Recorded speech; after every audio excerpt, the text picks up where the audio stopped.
Bonjour à tous, bienvenue sur le plateau de KTO pour cette édition de Face aux chrétiens en partenariat avec le quotidien La Croix, avec RCF et Radio Notre-Dame. Aujourd'hui, nous sommes à Lourdes à l'occasion de l'Assemblée plénière des évêques de France. Et notre invité aujourd'hui est Monseigneur Georges Pontier. Bonjour Monseigneur. Bonsoir. Merci d'être avec nous. Vous êtes archevêque de Marseille depuis 2006 et depuis juillet 2013, vous avez été élu à la tête de la conférence des évêques de France. Et vous serez interrogé dans cette édition de Face aux chrétiens par Dominique Greiner pour le quotidien La Croix. Bonsoir. Par Benjamin Rosier pour RCF. Bonsoir. Et par Mathias Terrier pour Radio Notre-Dame et Radio Présence. Bonsoir. Alors, Monseigneur Pontier, depuis votre élection à la tête de l'épiscopat français, on vous a peu vu, on vous a peu entendu, donc nous sommes très contents de vous avoir sur le plateau de Face aux chrétiens. Cette discrétion médiatique est-elle volontaire de votre part? Elle est plutôt volontaire, oui. Oui. Elle est plutôt volontaire. Pourquoi donc? Alors vous vous demandez pourquoi? Voulez-vous vivre heureux et caché ou bien... Ah non, c'était pas de vouloir vivre heureux et caché, mais je voulais que, d'une part, me laisser le temps de prendre la mesure de cette fonction, ensuite de privilégier la rencontre avec mes frères évêques, plutôt que de passer par d'autres chemins ou d'autres moyens. Voilà, ça a été surtout ça, me dire, jusqu'en novembre, nous faisons un service minimum. Nous y sommes. Merci d'être ici. Une première question vous est posée dans cette édition de Face aux chrétiens par Dominique Greiner pour La Croix. Monseigneur Pontier, vous avez ouvert votre discours d'ouverture mardi en évoquant le ministère de l'évêque. Est-ce qu'il était nécessaire de redire que l'évêque doit être proche de son peuple? Est-ce qu'il était aussi nécessaire de redire qu'il doit vivre de manière simple, dans une pauvreté choisie? Les évêques de France ne sont pas des princes de l'Église. Si vous avez bien vu, j'ai même pas commencé par ça. J'ai commencé par contempler notre foi chrétienne à travers la fête de Toussaint et puis cette grande dimension d'une humanité réconciliée, d'une humanité apaisée, d'une humanité fraternelle qui me semble le cœur de tout. Et après, c'est vrai que j'en suis venu au pape François et à ces paroles fortes qu'il a adressées à d'autres évêques dans le monde et qui nous sont adressées à nous.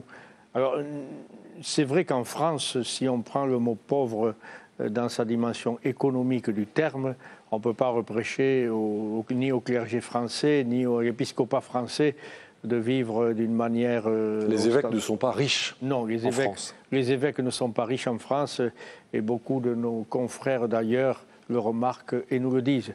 Mais la forme de pauvreté aussi à laquelle nous sommes invités, c'est une posture, je dirais, une posture de serviteur, une posture d'humilité en quelque sorte. C'est une pauvreté intérieure, c'est une pauvreté de celui qui sait qu'il n'est pas possesseur de ce ministère, mais qu'il en est serviteur.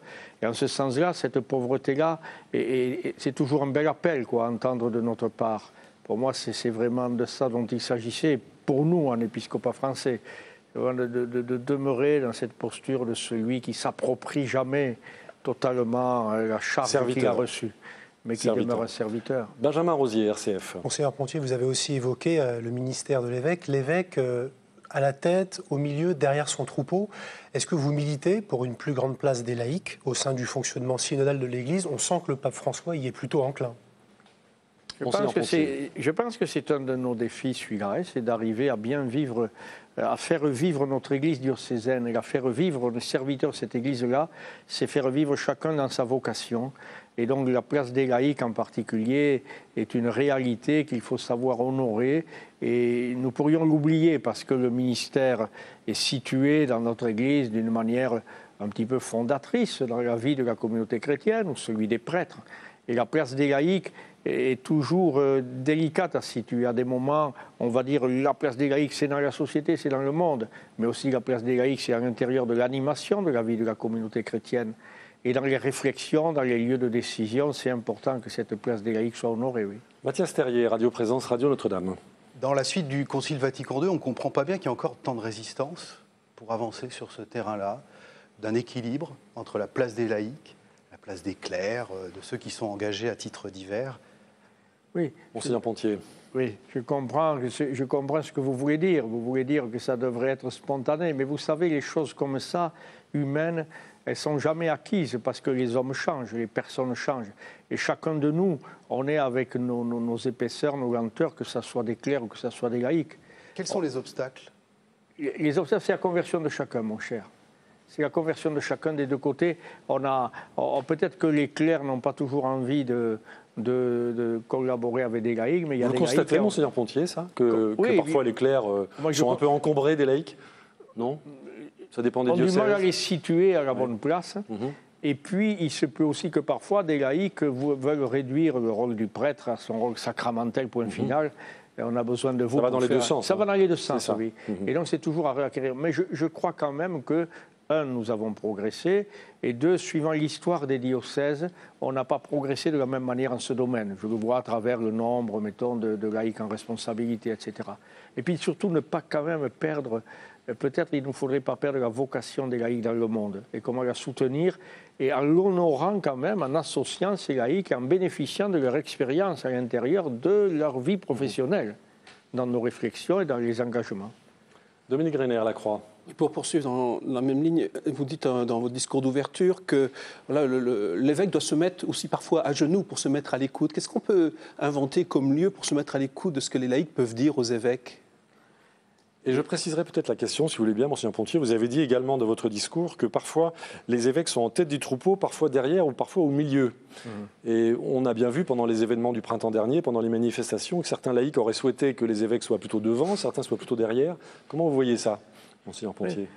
Ça rejoint aussi un thème qu'on a travaillé là, sur la place des laïcs dans la société et comment ajuster le positionnement d'un évêque, le positionnement des prêtres, le positionnement des laïcs. Nous ne pouvons pas tous être positionnés de la même manière s'agissant de la place dans la société des chrétiens et de l'Église. Et là, on a à apprendre à nouveau, aujourd'hui, avec une jeune génération qui arrive et qui parfois est une génération, et c'est tout à leur honneur, de convertis, de convaincus. Jeune génération de prêtres, vous voulez dire ? Non, là, je parlais de génération de laïcs. Je pensais à des générations de laïcs. Et il peut y avoir des fois, avec des générations de prêtres, qui aussi arrivent, étant convertis eux-mêmes, une recherche de sa juste place à l'intérieur de la vie de communauté chrétienne, et souvent une insatisfaction dans le fait que l'autre n'occupe pas la place que soi-même j'aimerais qu'il occupe. Et là, on a des résistances. Alors, l'image que j'ai voulu prendre à la tête, au milieu, à genoux, avec, en collaboration, il faut additionner tout ça sans vouloir le chosifier pour chaque fois. C'est un peu un écartèlement, non ? C'est un écartèlement. Et pour moi, c'est important qu'il y ait la succession de ces positionnements. Parce qu'à des moments, il faut être à la tête. Il faut bien indiquer, il faut dire, voilà, ou bien il faut réconforter. À des moments, il faut être vraiment à l'écoute, alors que cette écoute soit à genoux, que cette écoute soit avec.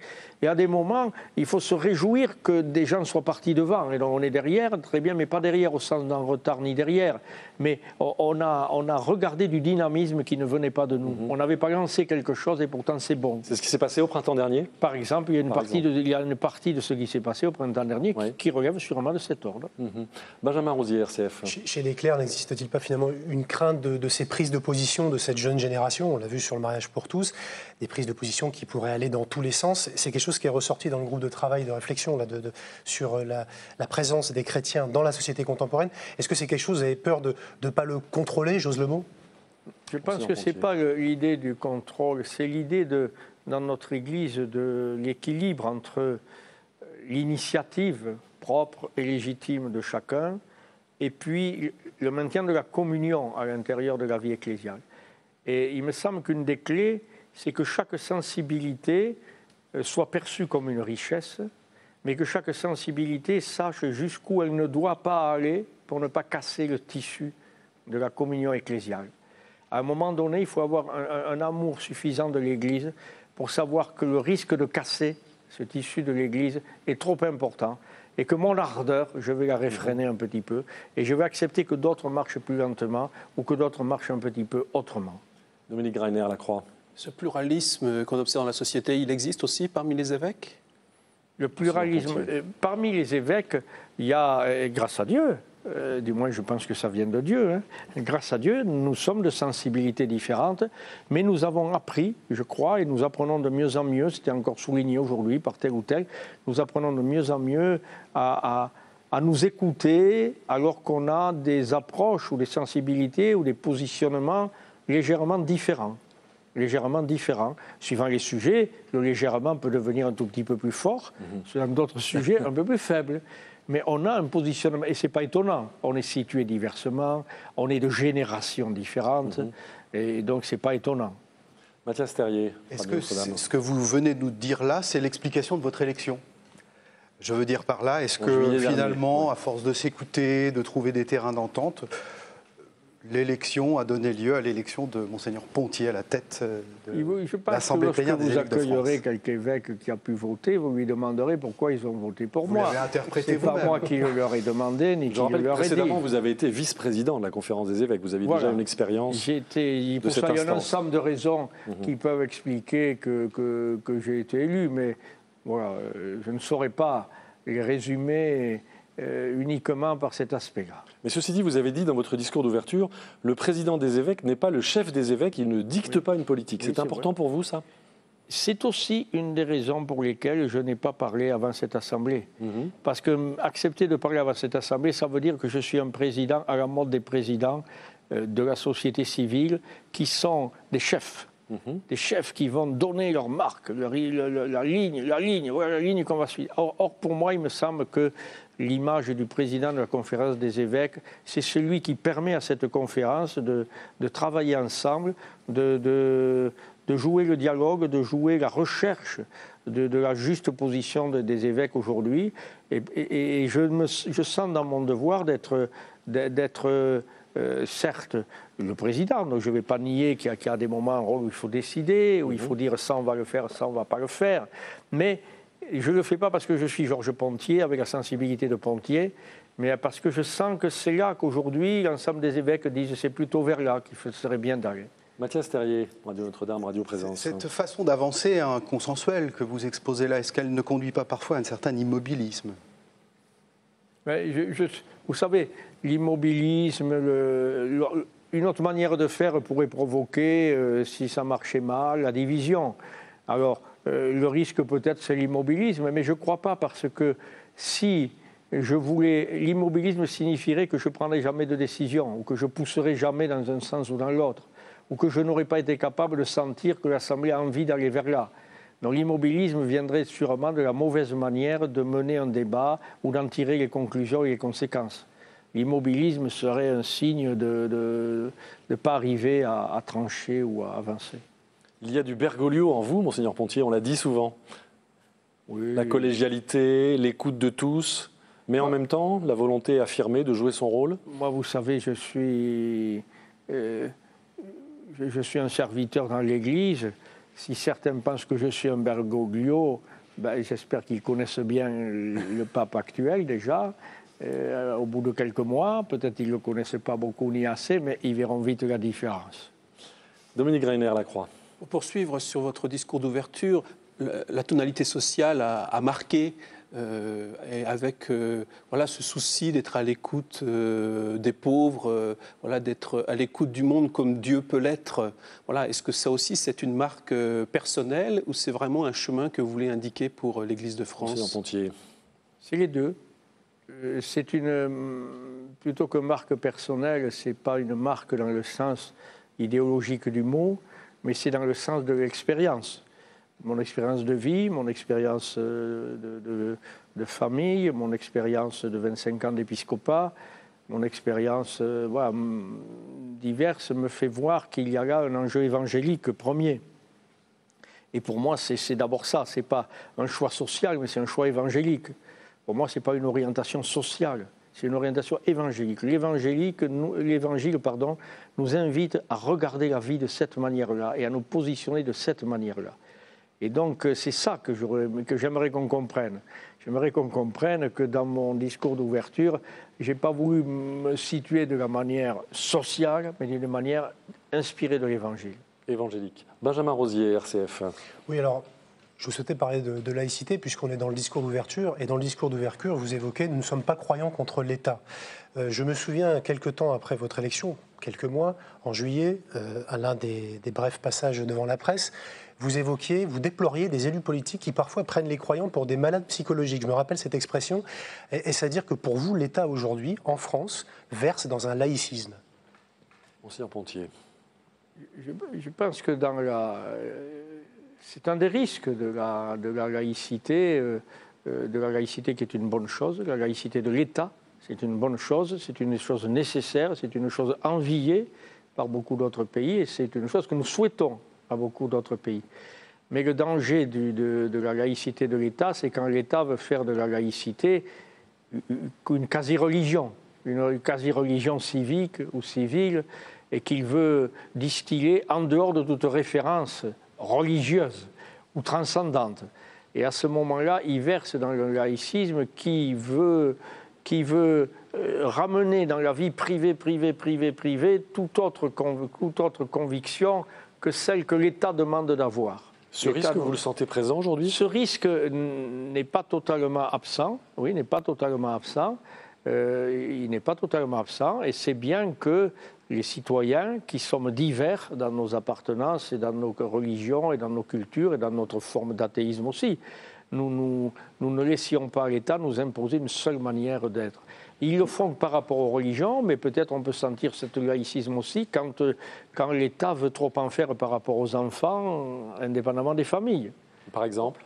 Par exemple dans l'éducation, sur certains sujets, en essayant de dire, et même de dire clairement. Là, vous pensez à quoi ? Mettons l'éducation affective, oui.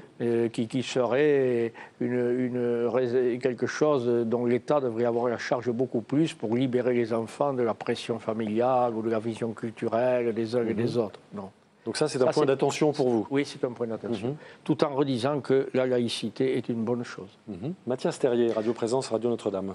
Toujours concernant la laïcité, certains observateurs disent, au fond, la laïcité, le débat avec les chrétiens, on trouvera forcément un terrain d'entente.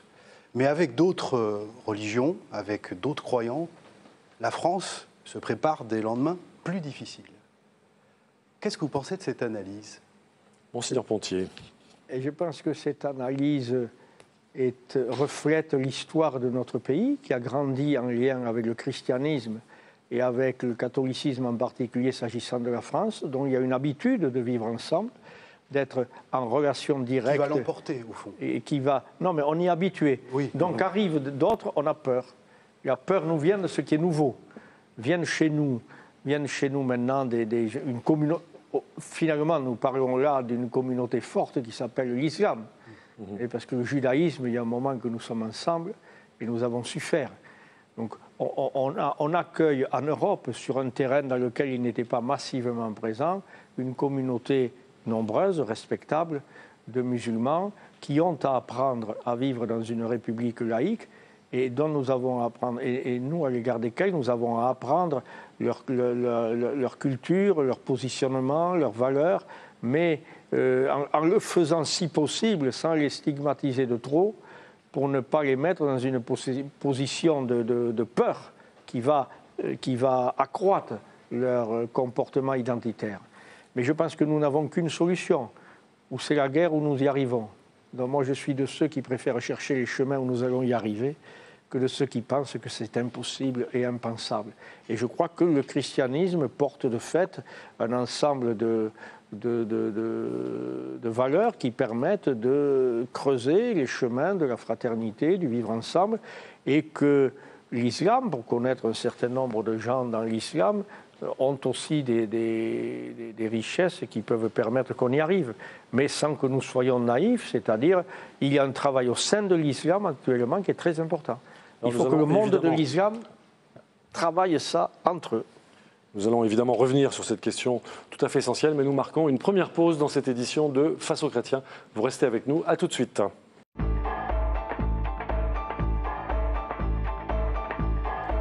Retour sur le plateau de KTO pour cette édition de Face aux chrétiens. Nous sommes à Lourdes à l'occasion de l'Assemblée plénière des évêques de France.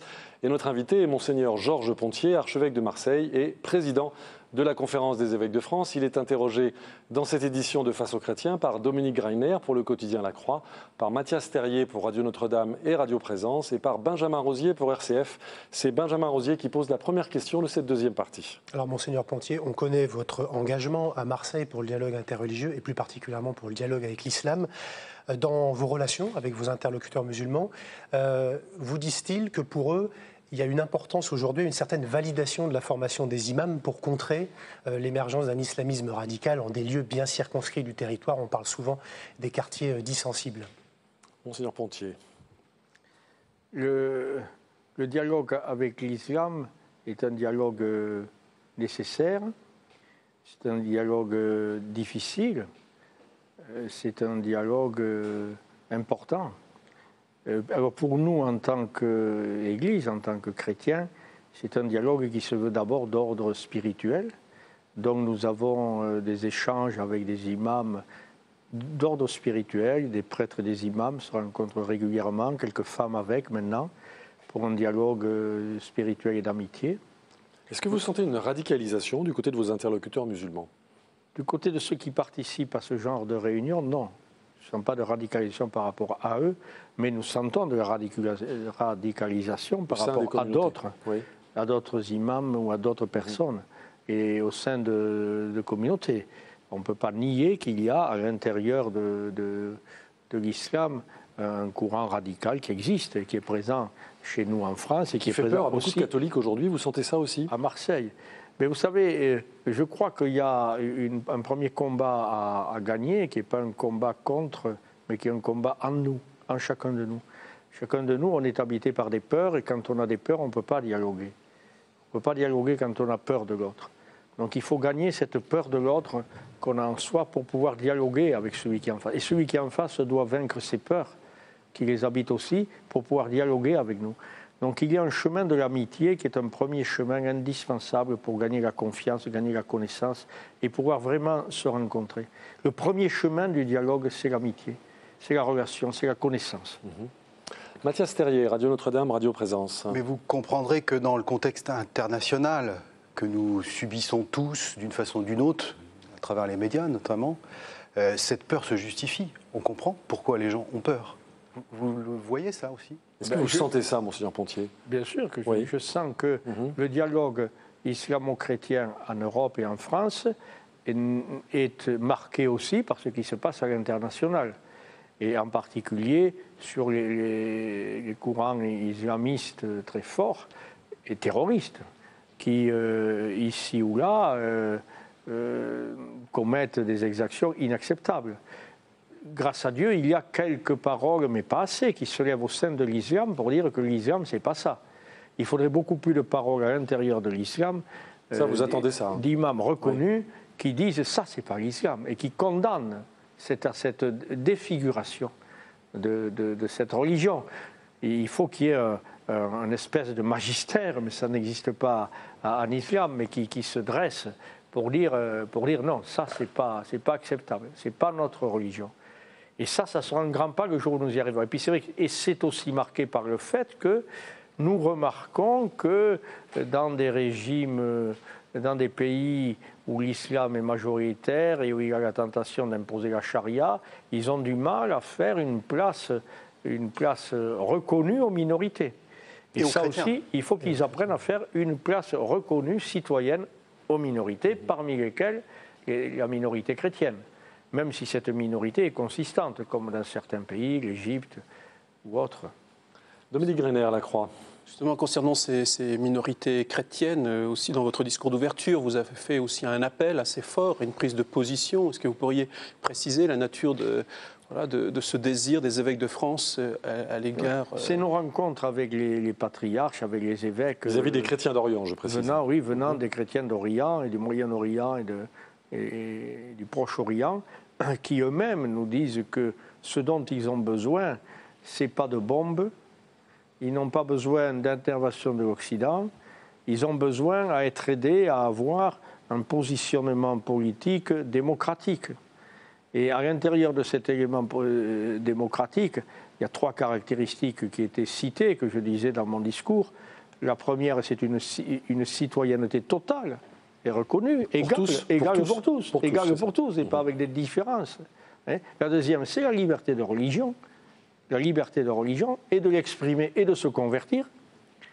Et puis, la troisième, c'est une constitution civile qui reconnaisse cette pluralité de la population d'un pays.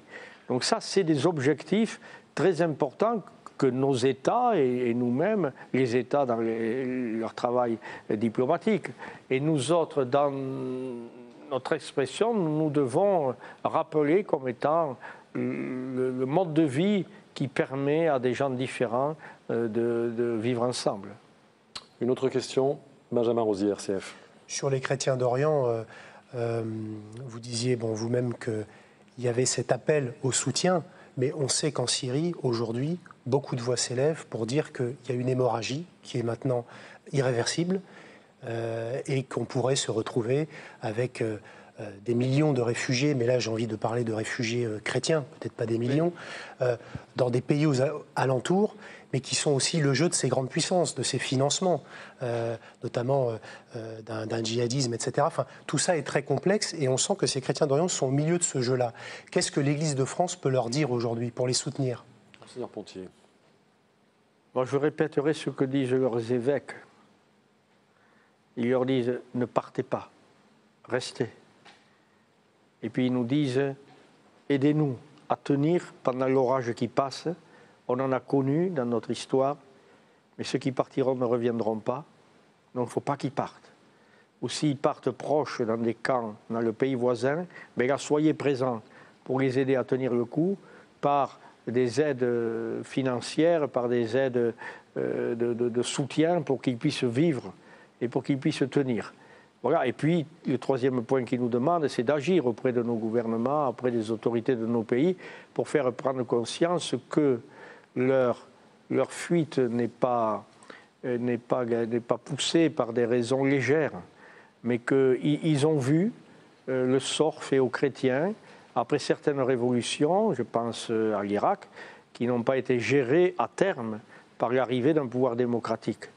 Et donc ont subi des exactions et des épreuves qui, de fait, relèvent de la chasse, de faire partir, d'éloigner, de faire du vide. Dominique Renner, La Croix. Voilà, il n'y a pas que l'islam qui est un sujet d'inquiétude sociale. Il y a la question des populations d'origine roumaine et bulgare. C'est l'expression que vous avez utilisée dans votre discours d'ouverture pour ne pas dire population rome. C'est un euphémisme, c'est une volonté de ne pas parler des Roms alors que la problématique semble bien celle-là. Il faut préciser que c'est un dossier auquel vous avez été affronté à Marseille, Monseigneur Pontier. Oui, bien sûr. Oui.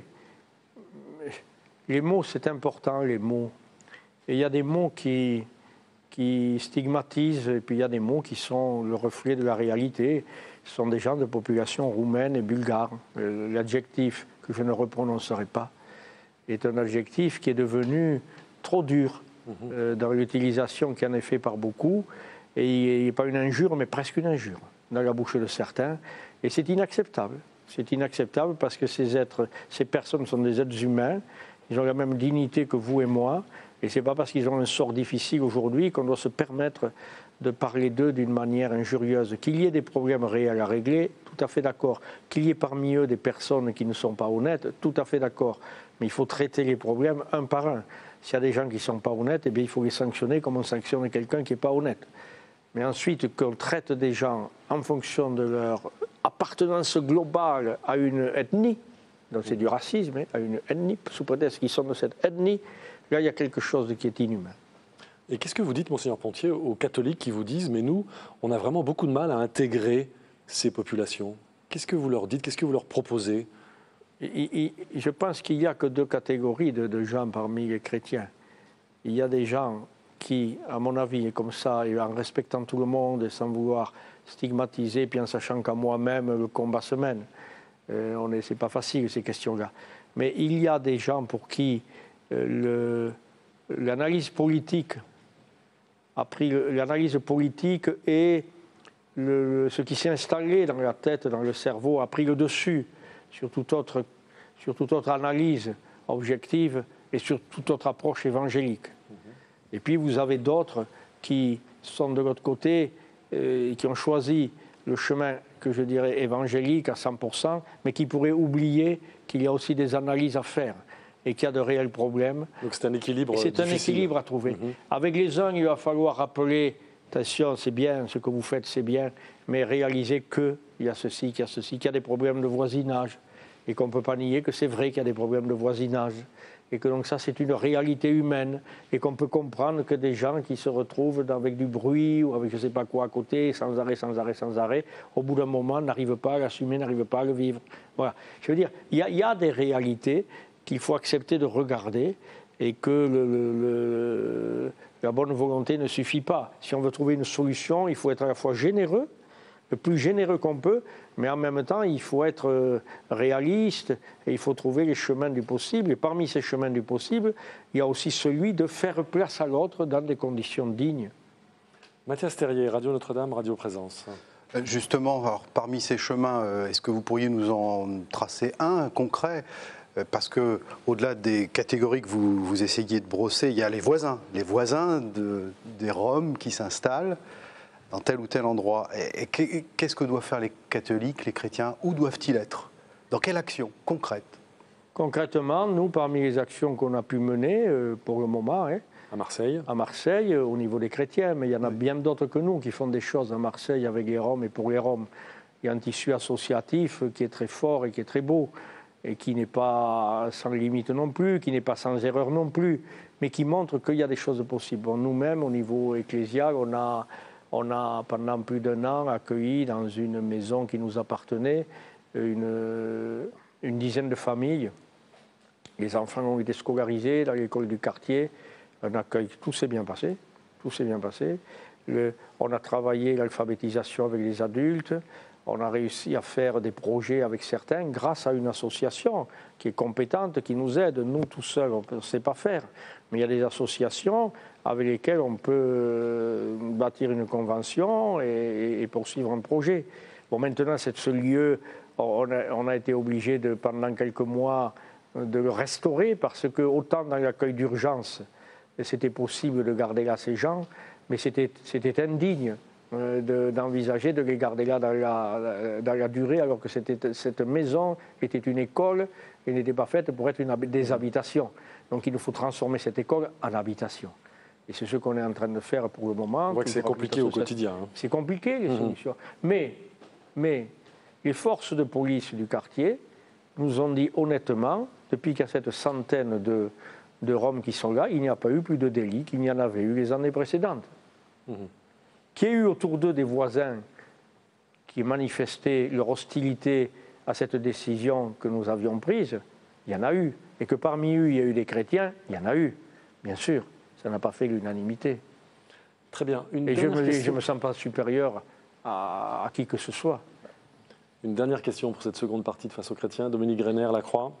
Une autre problématique que vous avez abordée, c'est la précarité, la montée des inégalités. Vous avez même utilisé le mot aveuglement. En quoi y a-t-il un aveuglement sur la situation de la précarité, la montée des inégalités dans nos pays? Monseigneur Pontier. Je crois que nous n'avons pas que la masse des gens, la majorité des gens qui, dans notre pays, ont de quoi vivre, ne réalisent pas le sort qui est fait à ceux qui n'ont juste les minimums sociaux ou qui sont dans des situations terribles, mais ils ne se rendent pas compte qu'ils sont en train, si ces fossés se creusent, de fragiliser cette société. L'ensemble de la société. L'ensemble de la société. Et ça ne tiendra pas 107 ans. Vous êtes inquiet, Monseigneur Pontier? Moi, je suis en partie inquiet. Regardez, nous avons dans notre pays actuellement des manifestations qui s'expriment sous le mode de la violence. Oui. Et on peut dire tout ce qu'on voudra, mais à un moment donné, quand tu es habité par les peurs par rapport à l'avenir, quand tout craque de ton environnement professionnel, de ton avenir, eh bien, tu peux passer à l'extrême. Tu peux passer à l'extrême. Et je crois qu'une société où ça avance ensemble ou pas, et ce que j'ai voulu un petit peu dire, c'est cet aveuglement de ce fossé qui se creuse quand même toujours actuellement, entre les plus riches et les plus pauvres. Ça continue à se creuser. Vous êtes indigné, Monseigneur Pontier? Je suis indigné. Oui. Je suis indigné et apeuré qu'on n'en prenne pas conscience parce que c'est une bombe à retardement. Très bien, nous allons poursuivre l'étude de cette bombe à retardement. Nous allons marquer une pause dans cette édition de Face aux chrétiens. Et nous nous retrouvons dans un court instant avec notre invité, Monseigneur Georges Pontier, archevêque de Marseille et président de la Conférence des évêques de France. Restez avec nous, à tout de suite.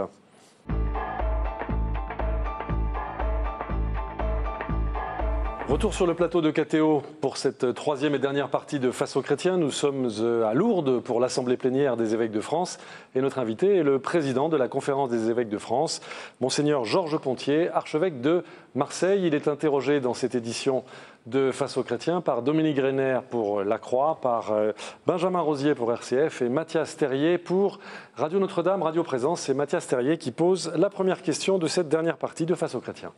Juste avant la pause, Monseigneur Pontier, vous vous êtes indigné de la montée des précarités, la montée des écarts qu'il peut y avoir entre les riches et les pauvres dans notre société. Un des lieux où se joue la solidarité, habituellement, traditionnellement, même une solidarité intergénérationnelle, c'est la famille. Êtes-vous indigné également du sort qu'on réserve à la famille dans notre société, alors que se profile à l'horizon un synode sur la famille à Rome? Monseigneur Pontier. La famille est un lieu, comme vous le disiez, de solidarité, un lieu d'espoir pour beaucoup, un lieu de joie pour beaucoup, un lieu d'épreuve aussi. Et peut-être qu'elle est un lieu d'épreuve plus forte, peut-être, je ne sais pas, qu'il y a quelques décennies. En tout cas, elle est toujours. Elle est toujours un lieu d'épreuve, et en particulier à travers, comme je le disais dans mon discours, la fragilisation des couples. Et la fragilisation des couples qui produit d'abord une épreuve pour ceux qui vivent cette fragilisation et puis cette incapacité à leurs yeux à demeurer ensemble et pour leurs enfants. Et ça, c'est pas par un biais, si vous voulez, c'est d'abord par ce biais-là de la constatation de la souffrance de beaucoup, de la solitude d'un nombre important de femmes avec leurs enfants et de tous milieux sociaux qui attire notre attention. Et de fait, il nous semble important de rappeler comment une société doit privilégier le soutien à la famille. Est-ce que c'est vraiment le cas aujourd'hui, Monseigneur Pontier? Est-ce que vous avez cette impression-là que le gouvernement actuel soutient la famille?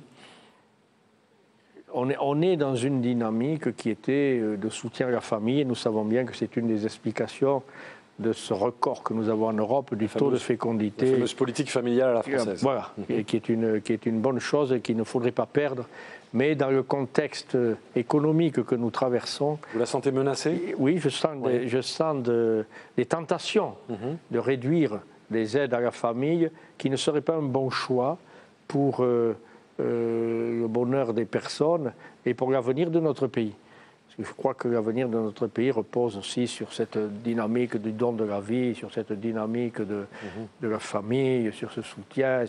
C'est ça qui est le plus grand enthousiasme dans la vie d'une famille. Ben, c'est l'enfant qui naît, c'est la joie. Mais aujourd'hui, il y a famille et famille, nous le savons maintenant, Monseigneur Pontier. Mais oui. Il y a différentes sortes de familles. La loi en a pris acte. La loi en a pris acte, mais cela ne change pas. La loi civile ne peut pas changer nos convictions, notre héritage chrétien, et non seulement notre héritage chrétien, mais notre réflexion sur ce qu'est l'homme et la femme, sur ce qu'est le couple, sur ce qu'est la responsabilité dans l'enchaînement des générations, sur ce qu'est un enfant. Et donc sur ces valeurs profondes, nous voulons au contraire continuer à les dire, continuer à les redire et continuer à témoigner que les couples chrétiens témoignent de la justesse, du bonheur et de la profondeur de cette vision anthropologique portée par des millénaires et comme étant une source et une réalité de bonheur. Benjamin Rosier, RCF. Alors, dans le cadre de ce synode pour les enjeux, la pastorale de la famille, dans un an, le pape François veut partir de situations particulières, de ces nouvelles situations familiales. On les évoquait, divorcés, remariés, on parle beaucoup de ça, mais aussi couple homosexuel. Est-ce que, mais finalement, vous nous dites là, il ne faut pas oublier les principes. Monseigneur Pontier, comment vous articulez tout ça? Il ne faut pas oublier l'homme, il ne faut pas oublier la constitution profonde de l'humanité qui est bisexuée, qui est homme et femme, et qui est ancrée d'une manière qui nous a été donnée par le Créateur, qui a été donnée, qui est ancrée en nous et qui est ce chemin à privilégier. Qu'ensuite il y ait un accompagnement dans une société de personnes qui expriment autre chose. On connaît un certain nombre de personnes se reconnaissant comme homosexuel et vivant une foi chrétienne. Et qu'on ait un chemin à mieux ajuster, même s'il existe déjà ce chemin à travers telle ou telle association, mais qu'on ait à en prendre mieux compte pour accompagner, dans des dynamiques de justesse aussi, de positionnement, ça c'est important. On a un travail à faire. Il ne s'agit pas de bénir, mais d'accompagner, c'est ça? D'être au plus près, d'ajuster la pastorale par rapport à ces nouvelles situations. Je pense que ce qui est en jeu pour tout chrétien, c'est d'essayer de trouver ce à quoi Dieu l'appelle, ce à quoi Dieu veut pour lui, et en sachant qu'il y a une conversion en chacun à vivre, que ce soit l'homosexuel ou l'hétérosexuel, que ce soit le prêtre, que ce soit le laïc. Nous avons tous un ajustement permanent à faire par rapport à ce à quoi Dieu nous appelle. Et c'est cet accompagnement spirituel qu'il nous faut aussi réussir. Mais le synode du pape n'est pas centré sur ces questions-là. Le synode du pape est centré sur du pape, proposé par le pape François. Et le synode romain, centré sur la famille, dans le sens que je décrivais en tout premier, c'est-à-dire la famille telle que nous l'avons reçue du Créateur et telle que nous l'avons reçue de la tradition biblique et du Christ. Dominique Renner, La Croix. Dans votre discours d'ouverture, vous semblez aussi préoccupé par la montée de la revendication du droit à l'enfant et les problématiques de la gestation pour autrui, la procréation médicalement assistée. C'est véritablement un souci pour la conférence des évêques. On peut dire deux choses là. La première chose que j'ai envie de dire, c'est inacceptable la marchandisation. La marchandisation du corps humain, la chosification du corps humain. Nous ne pouvons pas accepter que l'enfant devienne un objet désirable et non pas le fruit d'un amour. Ça, on ne peut pas. Et la deuxième chose, c'est comment nous vivons, je dis un peu, mais d'une seule phrase, comment l'être humain accepte de ne pas être un démiurge. Nous rencontrons tous des limites, nous rencontrons tous des insatisfactions, nous rencontrons tous des choses que nous voudrions et que nous n'avons pas. Et comment vivre ces situations limites? Pour un, ça va être la stérilité, pour d'autres, ça va être, je ne sais pas quel autre domaine, mais quand nous connaissons la souffrance, ça va être la douleur, quand nous connaissons à nos limites, est-ce qu'il faut s'en remettre aux techniques pour résoudre cela, ou est-ce qu'on peut vivre une épreuve en trouvant une fécondité nouvelle et d'une autre manière? Voilà, et je crois que ça, c'est un problème profondément humain, que c'est celui de vivre l'échec, voilà, ou de vivre l'échec. Et comment l'échec n'est pas fait mal au moment où il passe, mais peut ne pas être infécond si j'arrive à le traverser, à ne pas le fuir. Alors vous évoquez la question de l'échec, Monseigneur Pontier. Parmi les questions qui seront soulevées à ce synode romain, il y a la question de l'accueil des personnes divorcées remariées. Qu'est-ce que vous direz au pape sur cette question-là? Qu'est-ce que vous entendez dans votre diocèse? Qu'est-ce que vous avez entendu dans vos différents ministères?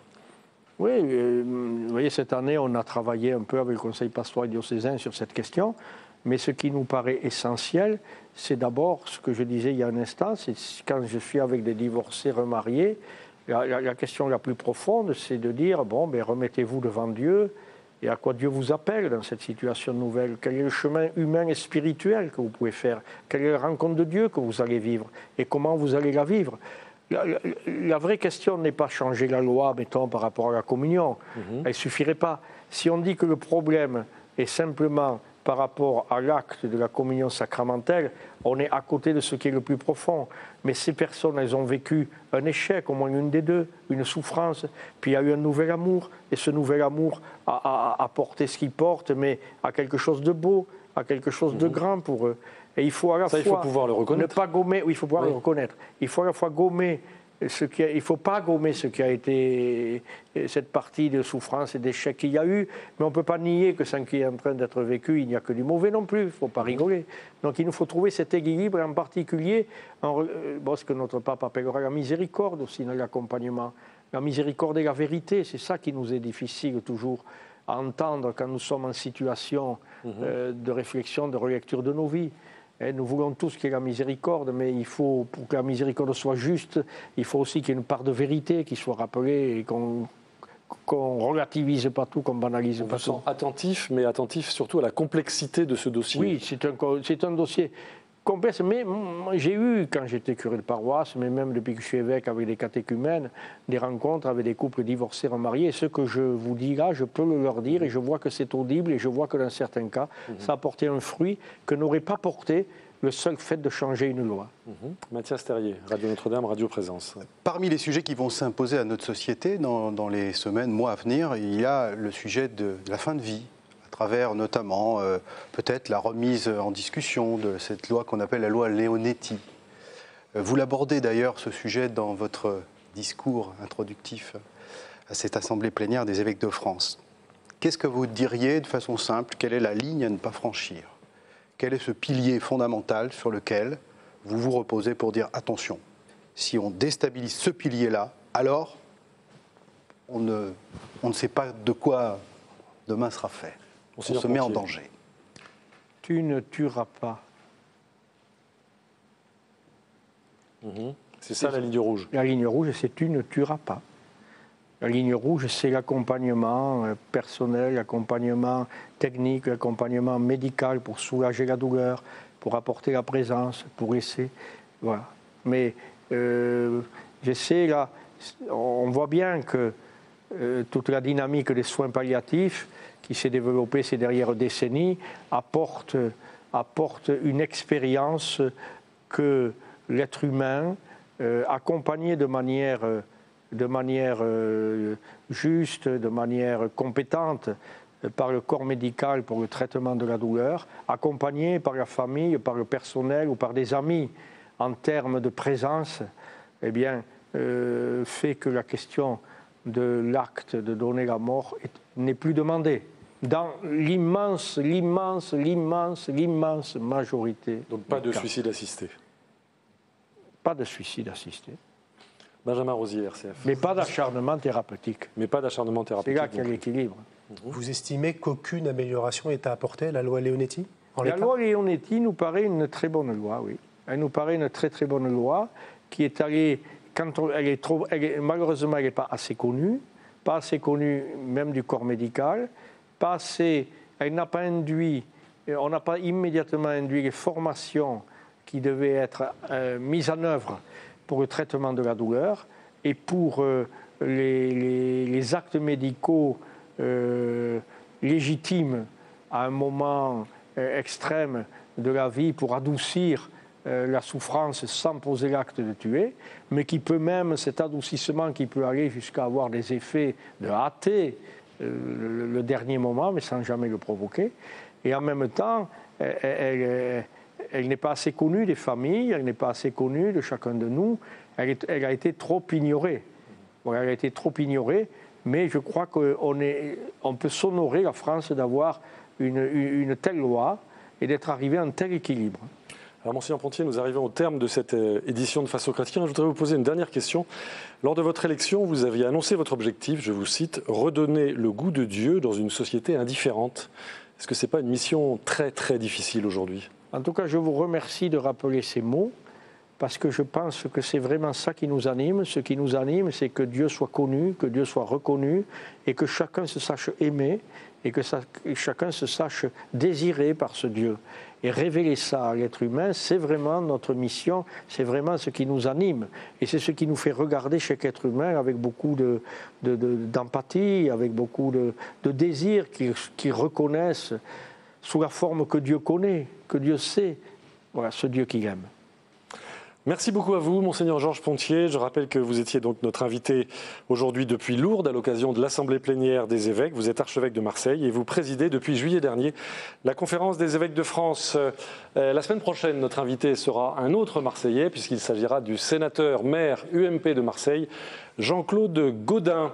D'ici là, vous pouvez évidemment regarder notre émission, la retrouver sur tous les sites de KTO, de La Croix, de Radio Notre-Dame, de RCF. Et nous vous disons donc à la semaine prochaine. Merci.